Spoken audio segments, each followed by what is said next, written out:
काल बदलापूर स्टेशनवरती तब्बल 10 तास झालेल्या आंदोलनाच्या नंतर आज सकाळपासून रेल्वेची वाहतूक सुरळीतपणे सुरू आहे। रेल्वे स्टेशनवरती पोलीस बंदोबस्त सुद्धा तैनात करण्यात आलेला आहे आणि इथला सगळा आढावा घेतलाय आमचे प्रतिनिधी अक्षय भाटकर यांनी।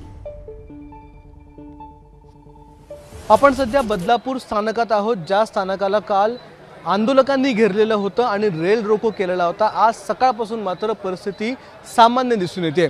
त्याच प्रकारे प्रवाशांची गर्दी दिसून येते आणि लोकल देखील व्यवस्थित सुरू असल्याचे दिसून येते। काल तब्बल 9 तास मध्य रेल्वेची वाहतूक केवळ अंबरनाथपर्यंत सुरू होती, कारण की बदलापूर स्थानकात याच रेल्वे ट्रॅकवर काल मोठ्या प्रमाणात आंदोलक आणि पालक हे बसलेले होते। त्यांची मागणी हीच होती की जे लैंगिक अत्याचारातले आरोपी आहेत त्या आरोपीला आमच्या ताब्यात द्या किंवा त्याला ताबडतोब फाशी द्या।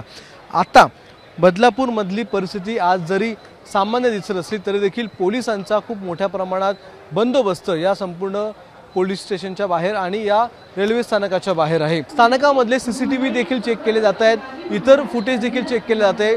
ज्या फुटेजमधून इतर देखील आंदोलक आहेत का याची तपासणी केली जाते आणि त्यांना देखील पकडण्याचं काम आज GRP द्वारे केले जाणार आहे। मात्र जे गुन्हे दाखल करण्यात आलेले आहेत ते अजामीनपात्र असल्यामुळे जे आंदोलक आहेत त्या सगळ्या आंदोलकांना आता कोर्टासमोर हजर केले जाईल आणि पुढची कारवाई ही लोहमार्ग पोलिसांतर्फे केली जाणार आहे। मात्र सुदैवाची गोष्ट हीच आहे की कालच्या आंदोलनानंतर आज बदलापूर स्थानकातली वाहतूक ही व्यवस्थित सुरू आहे आणि बदलापूर स्थानकातली परिस्थिती आज सामान्य आहे।